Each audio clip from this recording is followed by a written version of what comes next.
piquetes y cacerolazos comenzaron a repetirse en todo el país. Después llegaban los saqueos. Supermercado Caracol de Villa Rebol. Casi 100 personas, luego de forzar una de las ventanas laterales y la puerta principal del supermercado, lograron ingresar y no dejaron absolutamente nada.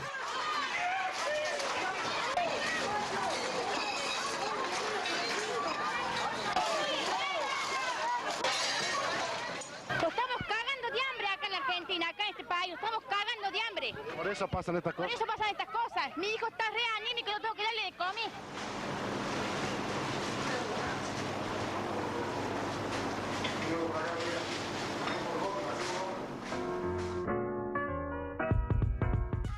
Una cuestión que prácticamente se encolumnaba dentro de este proceso crítico con la cuestión de los saqueos.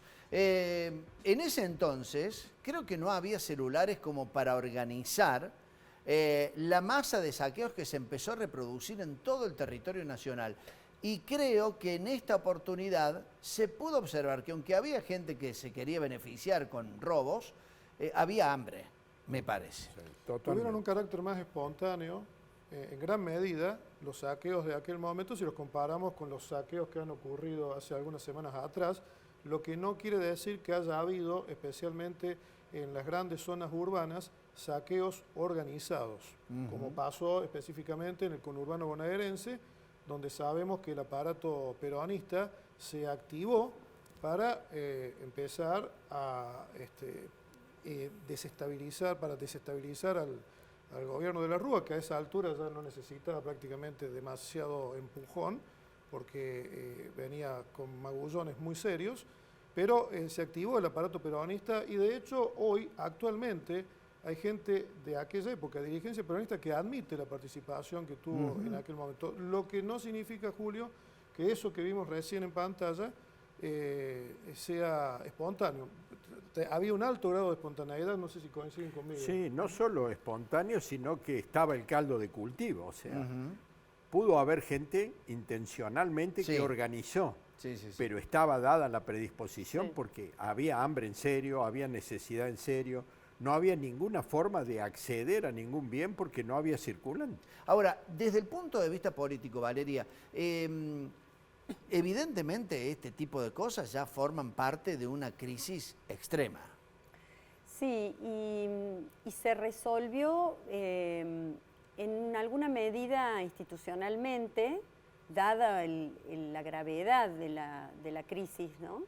Sin embargo, no había una organización política diferenciada. Yo disiento un poco con lo que decían recién, porque tenemos que recordar que el peronismo estaba dividido. El peronismo había llegado a esas elecciones luego de no converger Menem y Duhalde en esa fórmula, en esa decisión de la candidatura en el 99. Entonces había un peronismo de Duhalde, un peronismo que no respondía. Así que yo dudaría un poco de esa interpretación completa de que el como peronismo... que hubo una zancadilla al gobierno de la Rúa. Me parece que puede haber habido algún aprovechamiento cuando estaba ya el ánimo caldeado, la gente en la calle, los movimientos sociales que no eran partidarios, eran movimientos sociales que estaban... Yo recuerdo cuando hubo ese plebiscito por el, ¿cómo se llamaba?, en contra del hambre, que organizó la CTA, la marcha contra el hambre y votamos. O sea, había un montón de construcción ciudadana y de movimientos sociales que puede ser que en algunos lugares, en algunos municipios en conurbano bonaerense, algunos intendentes, algunos personajes políticos dijeran no queremos dejar esto libre y queremos aprovecharlo.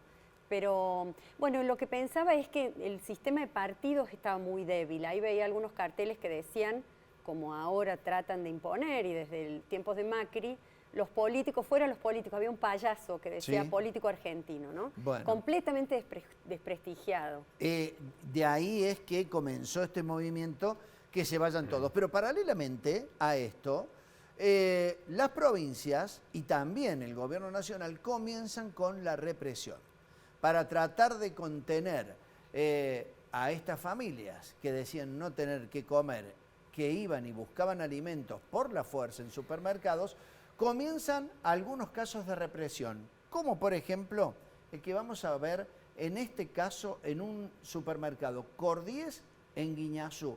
Vea las imágenes porque son realmente impactantes.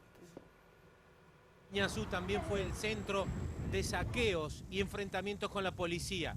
Habitantes del sector intentaron saquear este supermercado, pero fueron reprimidos por la policía, que en ese momento detuvo a 4 menores.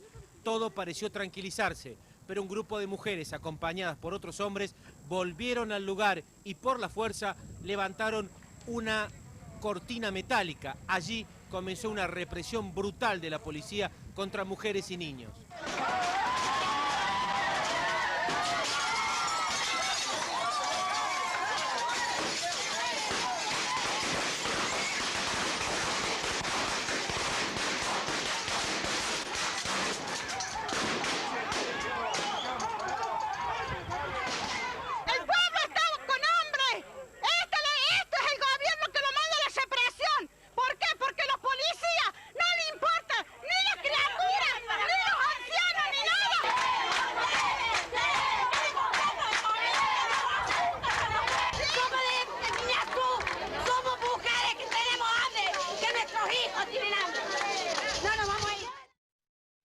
Siempre las más guapas las mujeres. Siempre las más guapas las mujeres, ¿no? Sí. Increíble. Y lo dijeron ustedes, muy bien. No, Muy bien. Pero Son las que es se cierto, ponen- se ponen porque a cargo empezaron la a familia. reproducirse esas imágenes y fotografías de filas de policías de la Guardia de Infantería enfrentados por mujeres. Hay que recordar que hubo 39 muertos, 39 muertos durante esas jornadas aciagas que vivimos los argentinos. La mayoría en la ciudad de Buenos Aires, donde hubo 11 víctimas, y en el Gran Rosario, y en el Gran Rosario. Esos fueron los lugares donde se produjeron la mayor cantidad de víctimas, y 5 muertos en la ciudad de Buenos Aires durante los momentos más complejos de las protestas sociales. Esto que veíamos recién lo queremos poner como un antecedente de lo que fue la protesta del día 19, donde ya se produce la primera de las represiones fuertes. Era ministro del Interior Ramón Bautista Mestre. Bueno, vamos a ver qué pasaba el día 19, en donde ya definitivamente se iban agotando las fichas del gobierno de Fernando de la Rúa y para colmo ya la violencia empezaba a ganar las plazas y las calles.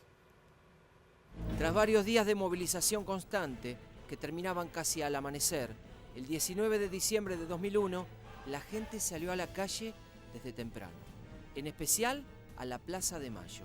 La consigna era una sola: que se vayan todos. ¡No tire más piedra aquí!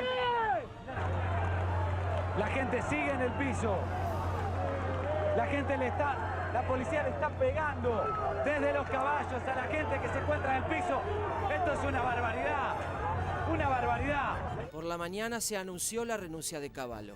Lejos de descomprimir, el pueblo salió con más fuerzas a pedir la dimisión de la Rúa. Cuando De la Rúa renuncie, ahí recién todo el mundo nos vamos a armar más despelote. Gente pegándole contra la base, contra el caballo. Es impresionante. A todo esto, ya a esta altura del partido, tratar de desactivar esta bomba era imposible. La va a desactivar con un primer intento anunciando el estado de sitio, ya lo vamos a ver antes de ir a la pausa, Fernando de la Rúa, en una de sus últimas polémicas medidas para tratar de frenar todo esto. Pero ya la participación de la violencia, digo, nos mostraba como un pueblo totalmente jugado, ¿o no? Porque digo, a veces, muchas veces, todos sostienen que el argentino es capaz de soportar y aguantar muchas cosas. Aquí había llegado prácticamente al extremo. Sí, estaba totalmente desahuciado. Sí, aparte, en ese momento ya no había nada para perder, porque se había perdido toda posibilidad. Entonces era o cambiar esto, porque así como tal no podía seguir. Fíjate vos que eso nos tiene que servir, porque históricamente se repiten determinadas situaciones, ¿no? Y lo que pasaba en esa instancia es que se había perdido toda credibilidad sobre el manejo del gobierno como tal, se había perdido toda credibilidad sobre el sistema financiero, estaba totalmente desarticulado el proceso comercial, los precios relativos no tenían ningún correlato, porque fíjate vos que hasta no había manera de poder, digamos, acceder a los bienes, porque el que tenía no los entregaba, porque no se sabía qué iba a hacer. Entonces, que ahí es donde sale el trueque precisamente, y a partir de eso se empieza a gestar. Y es como que hablaban de la clase media que no es amiga de salir a la calle, y eso es cierto, es más bien se resguarda porque hay todo un preconcepto. Pero ahí se rompió una barrera y una inercia, y a partir de ahí la clase media empieza a tener mucho más protagonismo, ¿sí? En las decisiones globales, y empieza a tomar ya como una práctica el hecho de demostrar cuáles son sus pareceres. Yo creo que ese fue el gran punto de inflexión en el cual ya no había cómo sostener el gobierno, porque ya la clase media, que es la gran validadora, digamos, de las situaciones, es cuando ahí toma partido, porque vive en carne propia lo que es la carencia. Y fíjate vos, un hecho que era muy importante, hablabas de la marcha esa que se hizo. Iban llegando los que venían y muchos comerciantes, la gente salía y les daba agua a los que iban pasando. Había una real conjunción, ¿sí? Clase media, clase obrera. Nunca todos habían estado tan convencidos de caminar por el mismo camino. Exactamente. ¿No? Es la primera vez en Argentina que se da esa situación, y ese es un aprendizaje que no nos deberíamos olvidar, porque estamos todos del mismo lado de la vereda, y depende de las políticas que se apliquen, es la suerte que vamos a tener en el futuro, ¿no? Fíjate, Julio, que en las imágenes que recién podíamos ver, había en medio de una de las protestas carteles que apuntaban a De la Sota y a Cámara. Que nada tenían que ver con las medidas económicas. Claro, con el problema general. De todas maneras, el primero de los indicios de una reacción violenta se dio aquí en Córdoba, cuando los empleados municipales realizan una protesta muy violenta en el Palacio 6 de Julio. Prácticamente bajaron todos los vidrios de la planta baja, no dejaron uno sano, y reprimió la policía. Fue uno de los episodios más violentos en ese entonces. Tengo un tape para repasar del momento en que Fernando de la Rúa anunciaba el estado de sitio. Y quiero preguntarle a la politóloga, ¿qué se puede observar de esa imagen de la Rúa? ¿Cómo la ven solamente los politólogos? A ver, repasamos este tape de nuestro archivo. Abrumado por una ola de saqueos y con los ahorristas de la clase media golpeando las puertas de los bancos, el gobierno de la Rúa no encuentra otra solución que declarar el estado de sitio. En un contexto económico y social donde muchos argentinos sufren serios problemas, grupos enemigos del orden y de la República aprovechan para intentar sembrar discordia y violencia, buscando crear un caos que les permita maniobrar para lograr fines que no pueden alcanzar por la vía electoral. Por eso, y según las atribuciones que la Constitución Nacional me confiere como presidente de la Nación, he declarado el estado de sitio en todo el territorio nacional para asegurar la ley y el orden en el país y terminar con los incidentes de las últimas horas. La medida, lejos de calmar las aguas, provoca una espontánea reacción de protesta. La noche del 19 de diciembre, en las calles de Argentina, solo se oyen cacerolazos.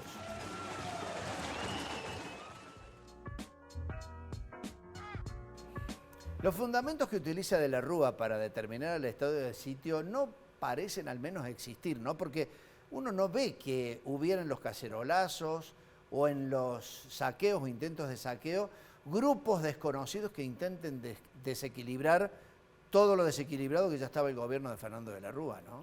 Sí, un gobierno muy frágil, muy perdido, y que intenta con esa medida alguna imagen de fortaleza, de orden, pero al mismo tiempo, paradójicamente, no estaba apoyado, no había un aparato en la calle, la gendarmería. Hay versiones que la gendarmería ya hacía varios días que estaba en la calle, ya estaban exhaustas las fuerzas. O sea que fue una medida vacía, además de inútil, era una medida sin contenido realmente. Además hay otro hecho, fíjate, Cuando De la Rúa decreta el estado de sitio, viene a la memoria colectiva, ¿sí?, los golpes de Estado, ¿sí?, en el cual, a partir de una represión rígida, quieren contener. Y estaba débil, pero además ya habíamos transitado todo el proceso del nunca más, o sea, no aceptábamos nunca más, y yo creo que por eso fue una manifestación espontánea que se dio en Córdoba, se dio en todas las principales ciudades, y la gente salió a la calle diciendo, esto no lo vamos a aceptar. Ese fue el punto de inflexión, haber tomado esa medida políticamente. Ahí se equivoca absolutamente, porque a pesar de todas las carencias, a pesar de toda la situación, querer imponer por la fuerza el estado de sitio, aduciendo de que es un grupo de malintencionados, bueno, eso dijo, bueno, hasta ahí llegó y la gente salió a la calle. Vamos a ir a la pausa. Cuando volvamos, vamos a recordar el asesinato de David Moreno, el pibe de Villa 9 de Julio, que murió por un balazo de la policía. Después la justicia pudo determinar que así fue, pero no fue ni más ni menos que un elemento más de la escalada de violencia que terminó con la caída de la Rúa y la fuga en el helicóptero, una imagen icónica que no nos hemos olvidado los argentinos. Todo esto tras la pausa, no se vaya.